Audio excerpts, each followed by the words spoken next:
All right, ladies and gentlemen, we are back with the Banished trailer, ladies and gentlemen.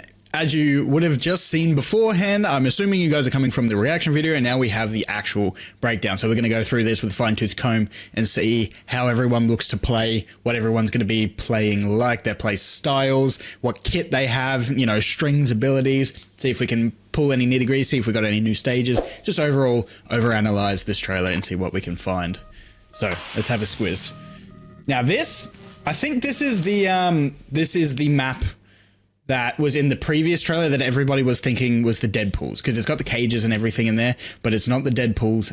But the one where Gira shows up and he's holding the hourglass thing, and everyone looked at the background and went, "Oh, Deadpools." But this might be that map and looks like a tortured dungeon. Reptile in his sandals. Look at that. To see the real me.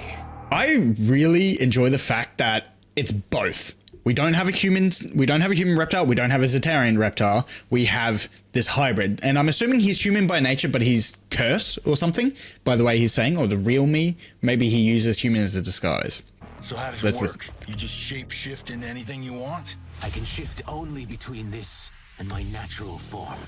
Okay, so he's Zetarian, but then he can use this human disguise. Okay. Which, honestly, immediately struck me as it looks like the Hunters from Resident Evil 3. He looks like the Hunters from Resident Evil 3 with less parted jaw sort of thing. That I could take human. But he's going to be a good guy. Either a good guy or at least an ally temporarily. Same with Baraka. But Baraka doesn't seem to be like an opposing clan in the sense. He just seems to be an afflicted outworlder. So he may have sympathies should Liu Kang and his group have any kind of sort of compassion in that sense. I love Lao's armor look. But look at this. So earlier, last trailer we saw Kung Lao's hat, and it had like little jutting spikes off of it. This one, it looks completely smooth brim, but like razor sharp. So probably further adding on to the whole idea that, I mean, this is a cutscene, so it could be different. But the whole customizable gear that people were going on, people were saying we could have customizable gear still, which would be awesome. I love expression of character in that. Yeah, freak among my people. A freak among my people. Terrorized. Run out. Okay, so that adds some complexity to him because he's a freak among his people. Maybe he was this human sort of, it might lead back into being a human, but then, you know, he sees this as his true form now. This is like, it might be a curse, but like he's accepted it. Back to it. My intentions, princess. You misread my intentions, Princess. He looks like he might be trying to help in this situation. Like I said, good guy or at least an ally for a part of the time. I'm already theory crafting in my brain now as maybe Tanya leading them astray or even Sindel. Because I know there's a lot of theories that Sindel's evil in this. I'm not personally akin to the idea that Sindel's evil. I reckon she might be a strict ruler, but a good mother. However, as much as I love the MK11 Shao Kahn Sindel dynamic, I actually fucking love that power couple shit. That was awesome. But it makes a little bit more sense in this game. Frostcat. Oh, okay. All right. So we just saw combo extension from Frost. She's got like sort of like Goro's punch walk, but like a dagger stab walk sort of thing. That's kind of cool. And what did Reptile do? He just did he do a slide? No. I don't know. Wasn't far back enough. Wasn't far back enough. You misread my intentions, princess. All right. Meterless launcher, like a 2-hit meterless launcher. That's mad. That's probably hella negative on block though. That look. Oh, he does have. That's his dash. That's like MKX where he dashed through you and then punched you on the other side. He's got an overhead swing. So he shifts into his reptile form to perform the force walk. It looked huge. One sec. Look at the size of that thing. That's huge. Like, usually the force ball was small enough for you to jump over. That doesn't look like you could jump over that. Maybe Katana could jump up and square wave over it, but like, it doesn't look like he could. Oh, he's got like a Quan Chi sky dash, whatever the fuck it was called. Because I've purged most evil. Wait, no. Alright, I need to listen to it, what she's saying very carefully. I'm Ashrah, Demon of the Netherrealm. Demon of the Netherrealm. I appear nearly human because I've purged most evil from my soul. My sister Okay, demon. so she must have at some point looked like an Aroni or an Oni or something, but she's gone through this, I guess, ceremonious way of purging the evil from her, so she looks almost human, barring like the scarring stuff. I reckon that's probably similar stuff that we'll see on Sareena. We're furious at my change of heart. Very nice. Yeah, very sword based by the looks of it. Oh, you see that? He's got his buzzsaw spin. That's very funny. All right, so that's all three of Cyrax's stuff. He's got his net. We knew he was going to have his net. We knew he was going to have his bomb. Actually, that's four. That's all four of them. Because he's got his net, he's got the buzzsaw spin, he's got a self-destruct, and then... No, the other thing I was thinking of was the grab where he swings over with the bomb. That was a grab. Ooh, overhead. Enhanced launcher. Got like a ghost dash. That's cool as. I'm not going to pretend that I know any of like Ashrah's original playstyle. I never played the 3D games, and I haven't looked too much into Ashrah. I just know her sword's called a Chris, and she's called Ashrah. It was a demon. Ashrah and Sizos, come. The monks must prepare you for war. You will accept. Oh. Oh. Is that Quan Chi's skull? That's Quan Chi's like skull projectile. Or it could be Shang Tsung. No, Shang Tsung throws flaming ones, doesn't he? Quan Chi throws the green ones. Quan Chi main storyline? You will accept chaos by... Or it could be from Havik, quite frankly. Alright, Havik seeming to be a bad guy. I reckon he'll be an infiltrator. He'll be infiltrating into the monks and everything. I reckon it is accurate to what we were saying on the other thing, where everybody else had this theory that everyone was initially thinking was Kai, that monk that everyone thought would be Kai. And now we've all sat there and gone, oh, what if it's Havik? What if he's an infiltrator? I do think that's accurate. He does look a bit like it. By force. Killing one realm to free another is a heinous proposition. Okay, so Chaos Realm is... Look at this! Maybe there is later stages of this, of the Living Forest, because this looks fucked up. Maybe this is the Chaos Realm Living Forest. Or like, it's been infected by the Chaos Realm in some capacity. That's insane. He looks really cool. I'm so glad we get to see Havik. Havik looked like one of the coolest and most, like, obtuse but fun 3D characters, and I'm very glad to see that it's coming in. One I won't let you fulfill. It doesn't have his typical helmet on with the skull mask, but I like the whole stripped away gore thing that they got going on. This does look like a new stage though, or at least an altered version of the Living Forest. Actually, no, I take that back. It looks like it might be in Chaos Realm potentially. Yep, so that was one of Sareena's thing. It was sort of like a Kano daggers, but horizontal rather than vertical. Launcher, but that looked like it had to be set up. Comes Sareena. Oh, she's got sickles. Never mind, not nice. I know she's not... Sareena's not going to be considered canonical in this. It's cameos. To catch me, they must see me. Huh? Damn. Oh, he's got a tail... See, I was saying this earlier, and I was saying this in my Takeda Tower thing, where I was analyzing Takeda. I think this game's going to go heavy on sweeps. And look, we've already got a Reptile Tail sweep. Got like a crocodile spin. Look at... That's what I mean. Look at the force ball. Look at the size of this thing. big. It's huge. You're going to have to block that. There is no jumping over it. Melina ball roll. Got an overhead leap. That was an enhanced spit. Empties the bag. How much force do you need to fucking, like, put a blunt baton through someone? Launched. Yeah, look at that, look at that.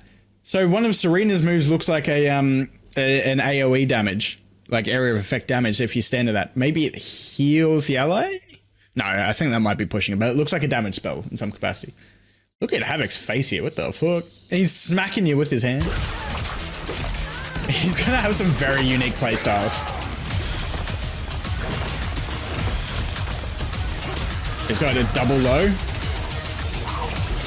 Fucking Sareena's grab is awesome. Okay, look at that. Look at that. So before the blade had this angelic glow behind it. Now it looks like it's got this, you know, dark energy demon thing.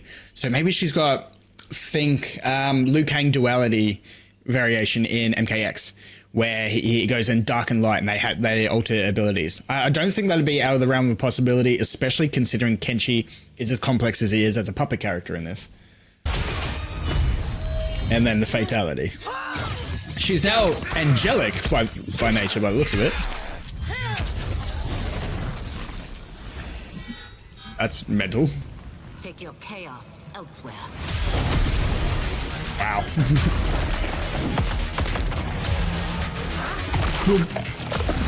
So that's a very interesting concept. You guys aren't going to be able to see this because it's fatality and I can't show it. But basically, he turns invisible and then he chomps over the top of Melina, but you can still see through him. You can see Melina's head even though it's in his mouth. It's a very interesting concept of invisibility. Entirely monster.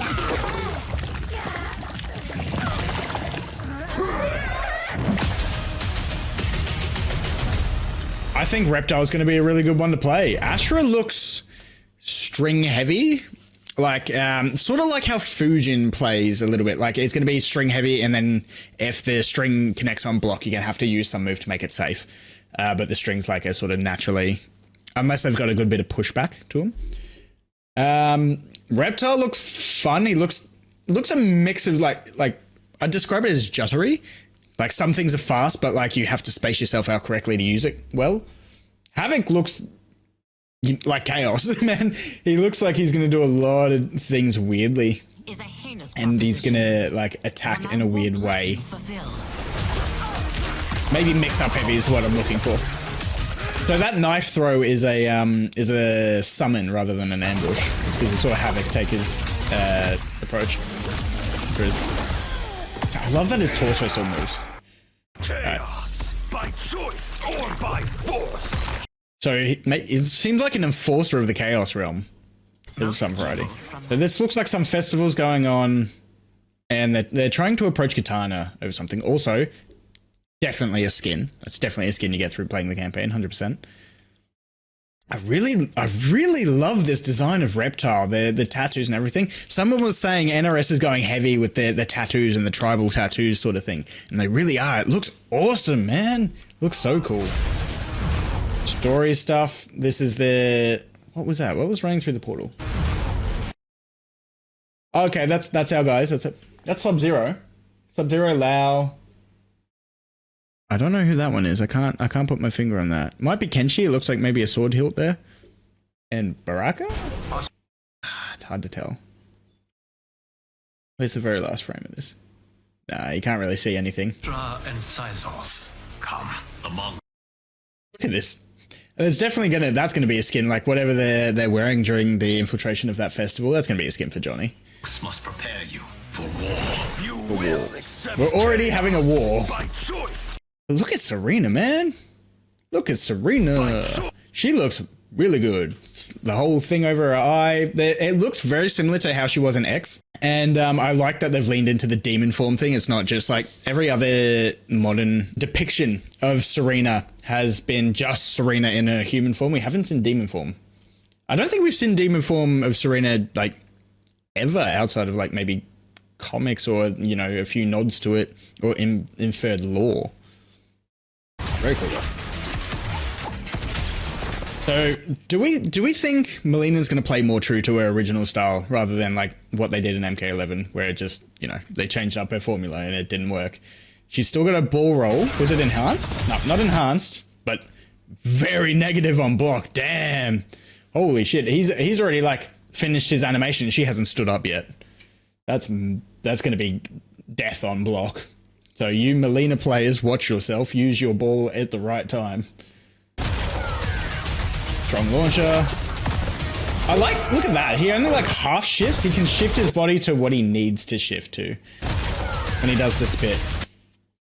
See, like only half of him shifts here. That's very cool. Very nice. Alrighty, ladies and gentlemen, I think that is all that we've got for today. I hope you guys enjoyed this breakdown. I hope you guys got some insights on what these characters could potentially hold for us in MK1. They look very good. That force ball looks, it's like half the screen. That's not dodgeable. You have to block on that, or you have to like throw your Kameo into it to make your way through it. That's insane. Ashrah looks very cool. I know a lot of people are going to be disappointed she doesn't have a veil, but I reckon it might come up in the story, or it might be her, or oh no, she'll sort of talking to herself, talking and introducing herself without it. But I reckon that the veil will be at least an optional skin or custom gear in some capacity. So don't be disappointed that Ashrah doesn't have her veil on. It's because I reckon it will come back in some capacity. Reptile looks fantastic. Sareena looks awesome. Havik, while not super, like, very similar to his old skin without the helmet and everything and the full skull. I like the gore style they went with rather than the skull. And he's still sort of got that, you know, broken torso, he can take his arms off, he can do all the crazy Chaos Realm things that we expect out of Havik. So that's insane. Very cool. Ladies and gentlemen, I cannot wait for this game. The beta cannot get hit quicker, and just them giving us more characters and shelling out more characters right now, and knowing that we're only getting 6 playable characters and 4 cameos in the beta hurts my heart a little. It hurts my heart just a little bit, but I cannot wait to play this game, especially since I'm getting the premium edition, so we're playing it early, and you bet your ass I'm streaming and making content on that the very moment I can, ladies and gentlemen. So, without any more delay, I hope you guys have a good night or day, be good people, and I'll see you in the next video. Take care.